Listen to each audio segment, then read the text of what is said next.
Si Abraham po ay tumugon at kinaumagahan, the following day, ay naglakad na siya kasamang kanyang mga dalawang katulong na lalaki, dala niya ang bata, dala niya ang lahat, at siya po'y sumunod kung saan sinabi ng Panginoon siya ay magpunta at ialay ang kanyang anak na si Isaac.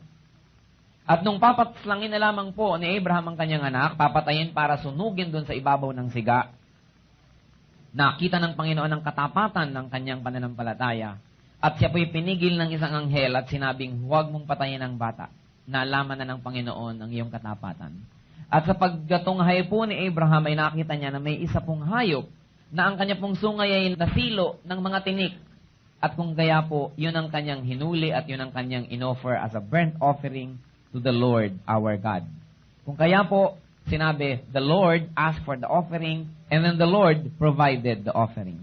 And because Abraham was able to be truthful to the Lord and to prove his faith, lalo po siyang binless ng Panginoon at natupad ang pangako sa kanya at naging ama nga siya ng mga bansa. Ano po ang ating matututunan sa kasaysayan ni Abraham? Tingnan po natin ang test kay Abraham. Tayo po tinetest din ng Panginoon araw-araw. Pag nakita natin kung paano siya tinest, malalaman ngayon natin how Abraham was tested. Sabi po sa kanya, take your son, your only son, Isaac, whom you love. Noon pong hiningi ng Panginoon si Isaac, hindi po minaliit ng Panginoon ang value para madaling maibigay. Diin ng Panginoon, take your son, your only son, whom you love. Bakit po kaya si Isaac ang hiningi ng Panginoon? Because the Lord wants the best. Could it be that Isaac was best loved by his father? Obviously. Marami pong nagtataka bakit daw hindi si Sarah ang hiningi ng Panginoon. Alam na po natin ang sagot. The dearest, the best. Could Isaac be taking too much of Abraham's time? Na dati ang kanyang pananalig sa Diyos at ang pakikipagniig sa Diyos ay gano'n na lamang. Baka ngayon ay panay na ang kanyang spend ng time sa kanyang anak, nababawasan ang kanyang fellowship with the Lord. At nailalayo na kaya ni Isaac ang kanyang anak sa Panginoon? And so, therefore, whoever was the best, whoever was the most loved, and whoever stood between God and Abraham, God asked for. Si Isaac ang hiningi. Ano po ang tugon ni Abraham? Yes, Lord. No hesitation. Walang sama ng loob, walang pangamba, walang agam-agam. Kinabukasan, hindi pa sumisikat ang araw. Madaling araw pa lang, umalis na siya para sumunod sa Panginoon. Madali kaya, mga kapatid, na sumunod? Madali kaya para kay Abraham ang kanyang ginawa? What made it difficult, very and extremely difficult for Abraham to obey? Tingnan po natin ang mga rason kung bakit naging napakahirap kay Abraham para sumunod. Una po, yung kanyang pagmamahal sa kanyang anak. Love for his son. It was his only son. Gaano karami sa inyo ang paghiningan ng Diyos ng anak ay iaalay nyo nga? Maski marami kayong anak. Ito, nag-iisang anak. Love for fellow men make it difficult for us to obey God. Dahil mas mahal natin ang tao. We are ungrateful creatures. Because we place creation above the Creator. Love for son made it difficult. What else? Common sense, mga kapatid. Common sense made it very, very difficult for Abraham to obey. Bakit? 99 years old na siya nung ginawa yung promise. It took several years bago siya magkaanak. Dinatilyo na to. At least Abraham was 110 years old. Paano pa siya magkakaanak uli? Paano pa? Ipinangako, magkakaroon ka ng maraming anak. Common sense made it difficult for him.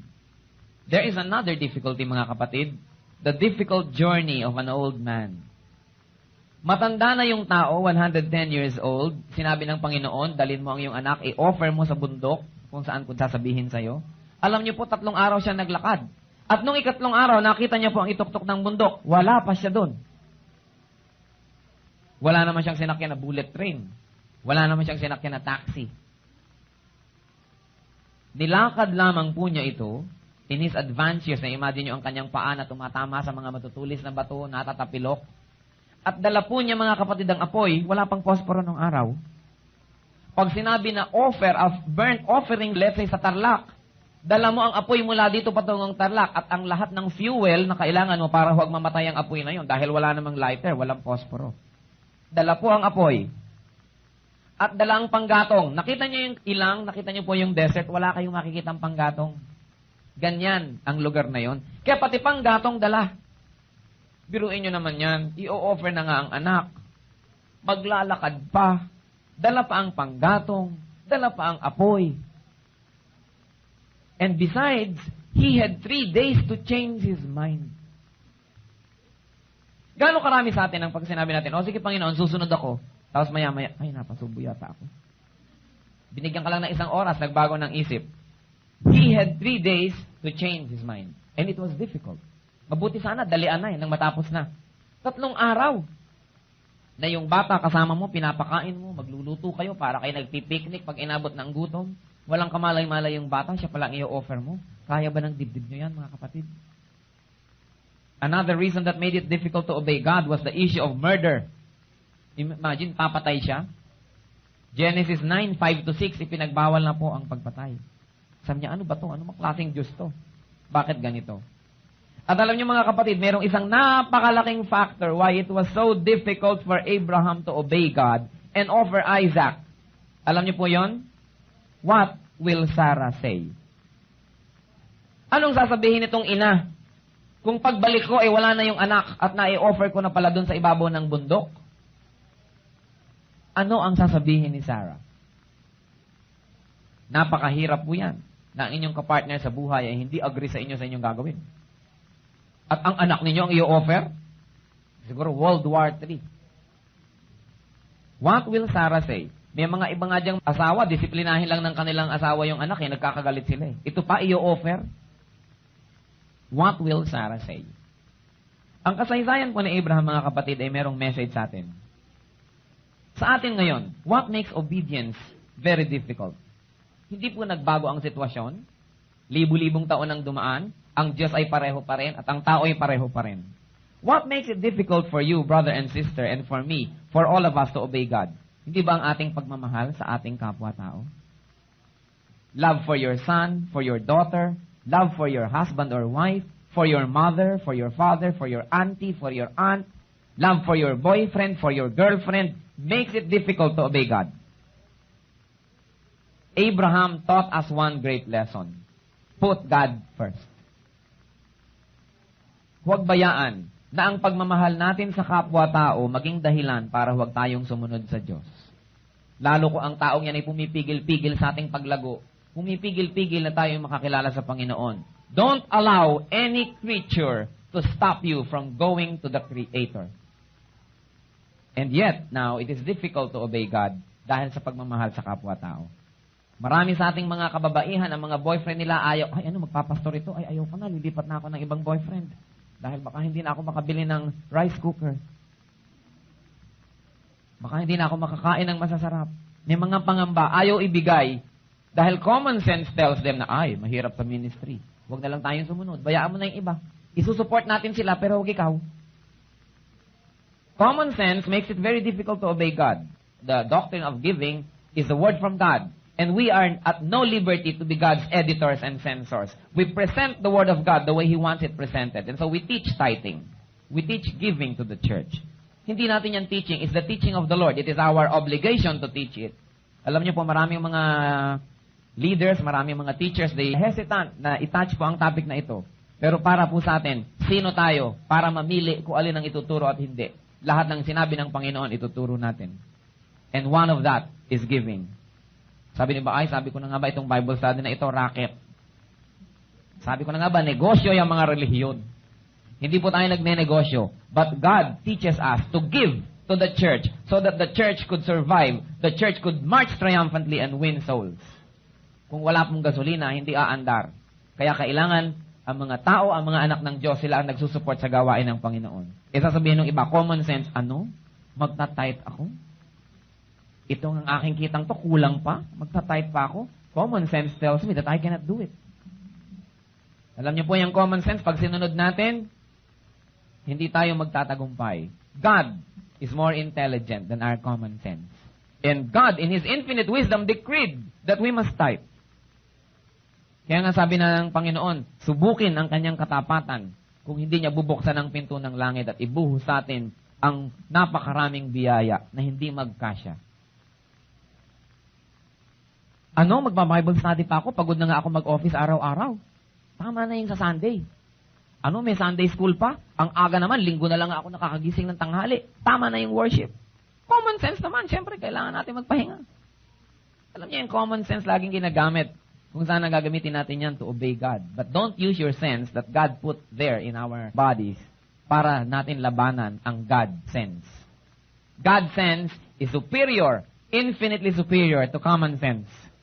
When your common sense tells you to disobey God, do not listen. Because God's sense is far better. Alam niyo po, yung naranasan ni Abraham, it was a difficult journey. Gaano sa ating karami ang nahihirapang sumunod sa Panginoon, hindi sumusunod dahil mahirap. Ang taas-taas naman ng building na yun. Pag anniversary na lang ako pupunta dyan. Para makita naman ako ng husband ko sa video. Ang hirap naman magpunta, ang layo, 3 lipat kami ng sasakyan. Para mag-Bible study pa. Ang hirap namang gawin ito, ang hirap namang sumunod. Tandaan natin pang mga kapatid, 3 araw of difficult walk, paakyat sa bundok. Mount Moriah is now Jerusalem. It is the highest place in that area. Paakyat po ng paakyat yan. May mga matatarik na bangin. Sumusunod lang ba tayo sa Diyos pagka convenient? Pagka inconvenient, hindi na. Pag lang madali, pag mahirap, ayaw na. Alam niyo po, every willing heart will find a reason to obey God. Every unwilling heart will find an excuse not to obey. Pag ang ibinibigay na ay excuse, alam mo ang puso, ayaw mag-obey. Di ba may kasabihan, ya daw babae, pag umibig, kahit ikulong mo sa kahon na bakal, nakawawala para makipag-date sa luneta. Dahil gusto. Sabi, yun naman daw mga lalaki, malayo may malapit din, pilit ko ring mararating. Huwag lang masabi mong di kita ginigiliw. Kahit malayo, pwedeng manligaw, pero pag Bible study, ang layo naman. Ang babae hindi makalabas ng bahay dahil umuulan naman. Pagka po nagbigay ng excuses, alam natin ang puso, malayo sa Diyos. I don't want to judge anyone. Let's judge ourselves. Pag may mga excuse, ayaw. Kasi kung gusto, no matter what, kahit gumapang yan, darating dito dahil gusto. Pagka marami mga rason, ayaw lamang. Difficulty makes it difficult to obey God. Abraham surmounted that difficulty of journey of 3 days. Dala-dala pa ang kahoy, dala-dala pa ang apoy. Sabi ng iba, magbibigay na nga ako dito sa church na to, ako pa ang naghuhugas sa kusina. Sobra na to. Ako na nga ang nag-donate ng silya, ako pang nakatayo. Nakita niyo po si Abraham, anak na nga niya yung i-offer, siya pang nagdala, dala pa niya yung apoy, maglalakad pa siya, doble-dobling difficulty Alam niyo, pagka tinetest tayo ng Panginoon, pinapahirap niya para malaman niya kung hanggang saan tayo. Talagang maraming hirap, dugtong-dugtong, para maging easy for us to disobey. But we know how the Lord tests us. Difficulty after difficulty after difficulty. Siguro sa Abraham, kung sinabi lang, i-offer mong anak mo, o sige, eto na Lord. Pero ako pa rin na maglalakad. Ako pang magbubuhat. Dadaling ko pa yung apoy, dadaling ko pa yung kahoy, ang layo-layo pa, aakyat pa ako ng bundok. Wag na.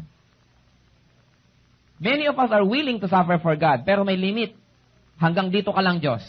Beyond this, hindi mo na pwedeng galawin. Akin na to, private space. Do we limit our faithfulness to the Lord? At pagkatapos, meron nga po siyang mahigit 3 araw to change his mind. Gaano karami sa atin ang nung youth camp, nagtaas ng kamay, dinededicate ko ang aking buhay sa Diyos. Nasaan ka na ngayon, kapatid? Are you in the ministry? O napagbago ng panahon ang iyong commitment? Abraham had 3 days to change his mind. God also gives all of us many days to change our minds, to test us about how serious we are when we made our commitment. Are you going to fail? Are you going to use time in favor of your commitment, or are you going to let time be against you? Marami po dyan, talagang pag nakarinig ng magandang message, taas agad, magko-commit ako, magtatrabaho ako sa ganyang ministry, sa ganitong department ng church, sa ganon, sa ganon. After 3 days, sabi ng mga kaibigan, huy, sobra na yan, baka dumampas ka na sa langit niyan. OA na yung kabanalan mo. Ganito, ganyan, ganyan, may picnic tayo ngayon. Nakalimutan na ang commitment. You have time to change your mind, but be responsible for that change of mind. At ito po ang nabanggit kanina, ang isang maging napakabigat siguro talaga kay Abraham, yung asawa. Siguro kabilin-bilin na ni Sarah yung anak. Oh, baka yung anak mo mahulog. Bantayan mo yan. O, ito ang kanyang lotion. Baka mainitan yan. Baka ma-sunburn. Ito ang mga Tupperware ng mga sago. Pagka initan yan, painumin ng gulaman yan para maalamigan. Itong kumot pagkagabi, bili ng ina eh. Tapos babalik ka, walang anak. Sino mga kapatid ang Sarah sa inyong buhay? Maaaring lalaki yon o babae. Sino ang Sarah sa inyong buhay na pag nagsalita na siya, nakaka-disobey na kayo sa Lord? Meron ba? Dapat wala. Pero yung dapat, hindi lagi nangyayari. Madalas may Sarah. Pag sinabi ni Sarah, hindi ka magbi-BS ngayon, magsisini tayo. Yes, mahal. Pagka pinigil tayo ng mga iba't ibang Sarah ng ating buhay, hindi na tayo uma-attend. Hindi na tayo nagbibigay sa Panginoon. Don't let anybody be a Sarah in your life. Kung sino man yun, mahal nyo siya, mahalin nyo siya. Pero ang pagmamahal sa Diyos, dapat above. Sino ba ang lumikha sa atin? Pag ba meron kayong danger, kanino tayo nagdarasal? Sa Kanya ba? Pag may sakit tayo, sino nagpapagaling? Siya ba? Sino bang namatay on the Mount of Calvary for our sins? Siya ba? Pagkatapos, ilalagay natin above God. That is ingratitude. Sinasabi natin tayo mga Pilipino, magaling tumanaw ng utang na loob sa kapwa-tao. Pero ang ating utang na loob sa Diyos, tinatanaw ba natin yan? Do not allow any person to be a Sarah in your life. At alam niyo po, nung natapos ang trial, may na-discover si Abraham. Abraham discovered a great truth. And I want all of us to discover that if you haven't yet. You know what truth Abraham discovered? Whatever is placed on God's altar cannot be lost. Maski ano ang ilagay ninyo at ialay sa Panginoon, hindi pwedeng mawala. Yung ayaw niyong ibigay, yan ang nawawala. In Christian life, you keep only what you give away, and you lose what you work so hard to keep. Whatever is placed on God's altar is not lost. Sinabi niyo, ay, ibinigay ko dun yung aking tithe. Sayang, nawala na. Hindi po yan nawawala. Lumalago lalo at ibinabalik ng Panginoon sa atin ang blessing. Yung mga tao na iniaalay natin sa Panginoon, Lord, abala sa ministry ko ang taong ito, abala sa aking growth, inaalay ko sa'yo, I'm willing to let go of this person. Baka ang Panginoon palalong kumilos para maging mapagtibay ang relationship niyo at makasama mo sa faith. Pero habang binabayaan mong abala ang taong ito, hinding-hindi na kayo magkakasundo at ang buhay mo laging miserable. Ayaw mong ibigay yung tao, ayaw mong ibigay yung relationship, ayaw mong ibigay yung bisyo, ayaw mong ibigay yung talent mo, yung time, yung treasure dahil sayang, lalong nawawala. Ibigay mo yan sa Panginoon at sabi niya, I will return 100-fold. Pero huwag naman tayong magbigay dahil gusto natin yung 100-fold. Maibigay, kunwari lang to, ibabalik naman yung 100-fold pa. Willing tayo na kung hindi ibalik, talagang okay, goodbye. Wala. Whatever is placed on God's altar can never be lost. Sabi sa Matthew 10:39, He who loses his life for my sake will find it. Yung magbabaliwala sa kanyang buhay, yun ang nakakakita ng buhay. Matthew 6:20, lay up for yourselves treasures in heaven. Only that which we give up at the altar of God is what we will have in eternity. Ano po ang mga naging resulta ng pagiging masunurin ni Abraham? What were the results of his obedience? God became Jehovah Jireh. Siya ang nag-provide. Nung luminga siya, nakita niya meron na pong hayop na nandun at nahuli ng mga tinik, hindi makaalis. Yun ang in-offer. God asked for the offering, God provided the offering. Saan pa tayo? Kailangan lang tayo ay faithful. And God made a greater covenant and took an oath by His name to fulfill it. And of course, what else was the result? God blessed Abraham with multitudes of offsprings, especially the one offspring, the Lord Jesus Christ, whose name is above every name. The Lord blessed Abraham because he was faithful. What about us? What does the Lord want from us? I'm going to give you 5 things that the Lord wants from us. Among many, just 5. And I want you to rate yourselves. Gradean yung mga kapatid ang sarili nyo ng 20 points for each item. 5 times 20, 100 ang perfect grade. Tingnan natin ang grade natin pagkatapos. Kayo lang yan, huwag nyo sabihin sa inyong katabi. I want you to follow and grade yourselves. The Lord wants the best of our love. Deuteronomy 6:5, you shall love the Lord your God with all your heart and with all your soul and with all your might. Lahat. Anong grade niyo mga kapatid? Start computing. The second, the Lord wants the best of our gifts. Ang mga handog. Leviticus 27:30-32, all the tithe of the land, whether of the seed of the land or the fruit of the trees, is the Lord's. It is holy to the Lord. All the tithes of the herds and the flocks, every 10th animal shall be holy to the Lord. Do you tithe? Do you support God's work? Do you support missionaries? Do you support organizations that spread the gospel? Meron daw pong isang maigling kasaysayan, bayaan yung ulitin ko sa inyo. Meron daw pong isang perang papel na 100 pesos at meron isang perang papel na 5 pesos. Meron po silang amo, ang kanilang amo isang Christian. Minsan nakikita sila sa pitaka, minsan gagastusin, magpapaikot-ikot, minsan magkikita na naman sila sa pitaka. Minsan nakita sila, sabi ng 100, ang lutong-lutong niya. Huy, 5 pesos, ang tagal na kita hindi nakita, kumusta ka ba? Eto, okay lang. Yung 5 pesos naman, durug-durug na, luma-luma. Sabi niya sa 100, ikaw, kumusta ka? Mukha yatang matagal na kitang hindi nakita. Alam mo naman ako, yung amo natin alam mo naman yan.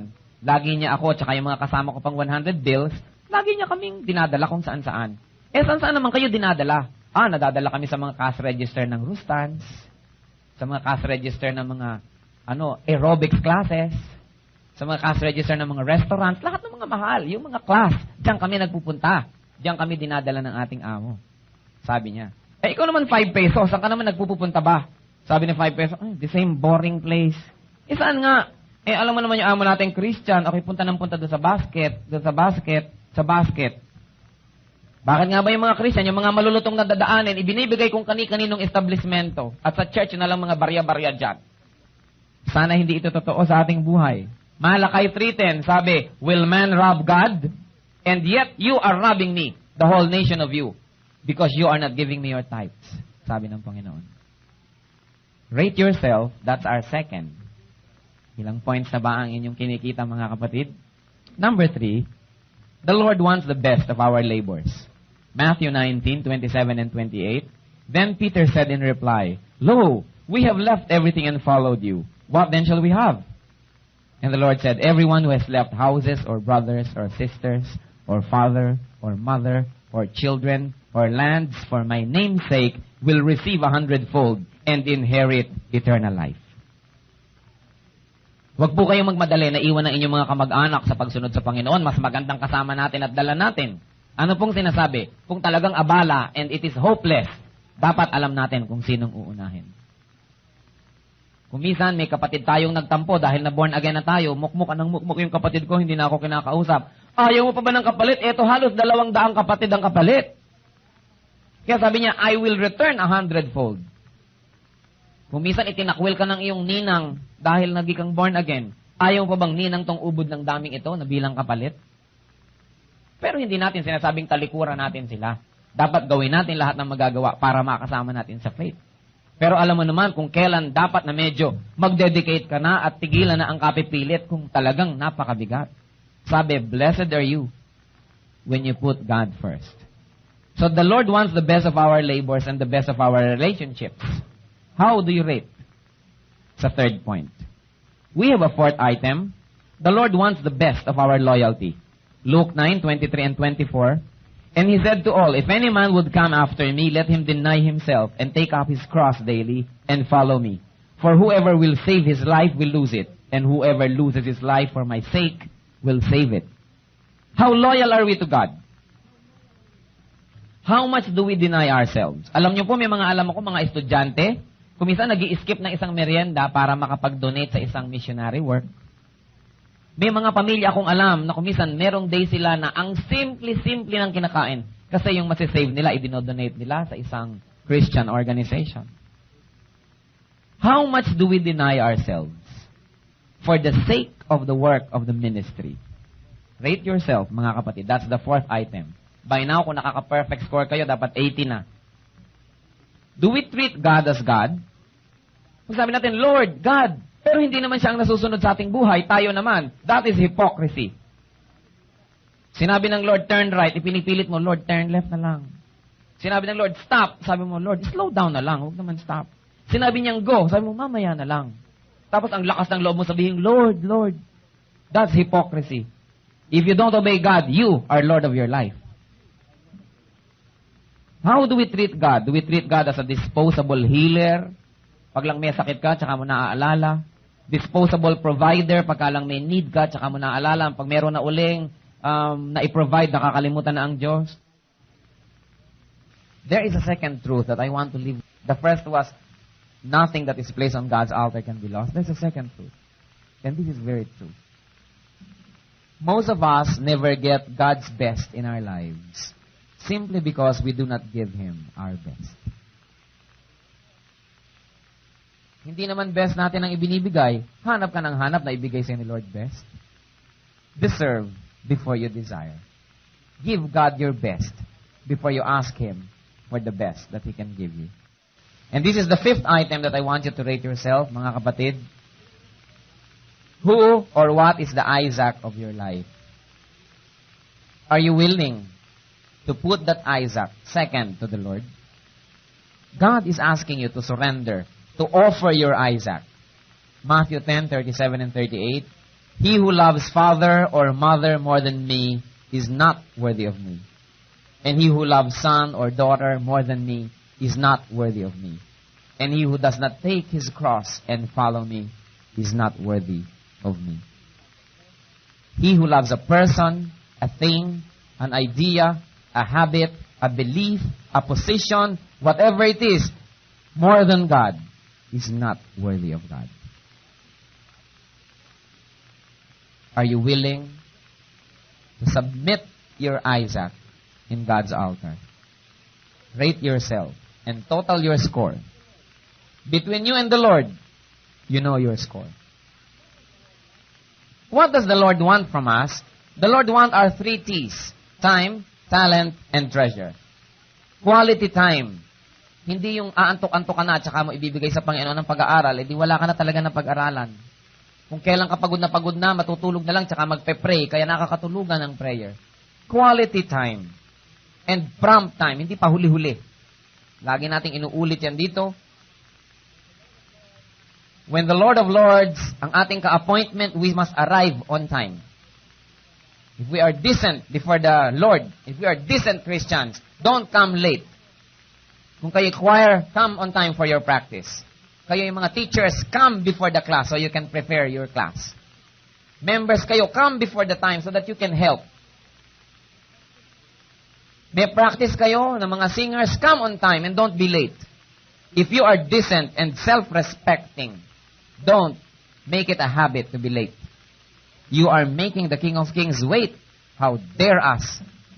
Many times, we make the Lord wait. Bible study, kulang ang attendance. Sunday school, late. Worship service, late. Practice, late. Pag sa rapture, na late kayo, kayo rin. Christians should be decent. Sabi, everything must be done decently and in order. It is indecent to make other Christians wait for you. And so we give the Lord our time. Quality time. Yung gising, hindi yung inaantok. Pag meron kayong ministry bukas, maagang matulog ngayon, nakapahinga, para sariwang-sariwa. Hindi darating dito mukhang bangkay. Wala na tuloy masabi, namamalat na, wala nang maibigay. The best of health, inuubos sa mga outing. Pag nandito na sa church, mga lantang-lanta. The best of our time must be given to the Lord. And the best of our talent. Kailangan natin dito sa church, mga kapatid, ng mga artist, ng mga nagdo-drawing, mga nagle-lettering, gumagawa ng mga bakal, ng carpentry work, mga magtuturo, mga musician. We need all your talents here. If you are not submitting your talent to the church, somebody is getting cheated. The Lord gave you your talent, hindi lang para sa iyong sarili. Binigay niya yan para gamitin mo sa church. If you are not using it, you are cheating God. Yung iba, ginagamit pa ang talent, lalo sa paglayo sa Diyos at sa pagmamataas. And then the Lord wants our treasure. Sabi sa Bible, you brought nothing into the world and you cannot take anything out of the world. Everything that is in our possession belongs to God and it was given by God. And God is asking for our tithes and offerings. I am not asking. This church is not asking. It is a command of the Lord. And it must be taught on equal footing with John 3:16. Pareho lang silang salita ng Diyos. We teach salvation and giving with equal boldness because they are equally words of God. The Lord wants our treasure. And the Lord is not interested about how much we give. The Lord is interested about how much was left after we gave. The Lord wants those relationships, those habits, those vices, laziness, selfishness, pride, materialism. All of that, the Lord is asking, put them on my altar and submit them to me. In closing, have we already submitted our Isaacs to the Lord or not? If not yet, the Lord is asking for it. If you are not getting the best from God, you are probably not giving Him your best. And remember, whatever is placed or surrendered on God's altar can never be lost. I like to ask you to be alone with God. Close your eyes and bow your heads and be with God and be alone with God. Tinatawag ngayon ng Panginoon, give up your Isaac. Are you going to prove your truthfulness? I-give up mo ba ang katigasan ng ulo mo? I-give up mo ba ang mga maling relationship, mga maling bisyo, maybe a sin, maybe habit, yung lagi na lang late, yung lagi na lang nahuhuli, lagi na lang nagpapabaya, o meron tayong isang ugali na ayaw ng Panginoon, o meron tayong isang ginagawa na ayaw ng Panginoon. I like you to raise your hand. If you have something to give up to the Lord, He's speaking to you, and we're going to pray for you. Okay, you may put down that hand. Thank you. The Lord sees that. Yes? All right. Sino ba dito ang perfect? I think only perfect people are the ones that have nothing to give up to God. God is asking for our Isaacs. Are you willing to make that commitment now? Who else? Okay, praise God, He sees them. Put them down, please. Thank you. Sino pa? May i-give up kayo na maling habit, maling relationship, a sinful life, a sinful habit, maybe. Praise God, you may bring them down. Sino pa? I will invite all of you to please stand with me and we're going to pray. Like Abraham, we're going to surrender these things to the Lord and we will be set free from wrong love and from wrong relationships and from wrong habits and from wrong lifestyles.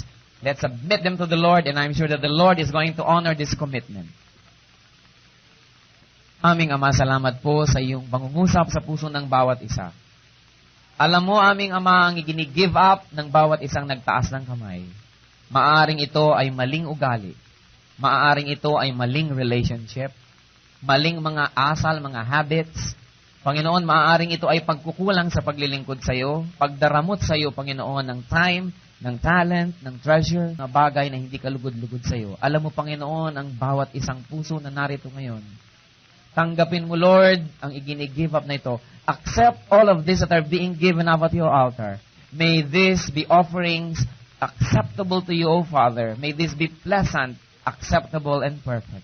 Take away all of this. Burn them on your altar, O Father, and take them away from our lives forever.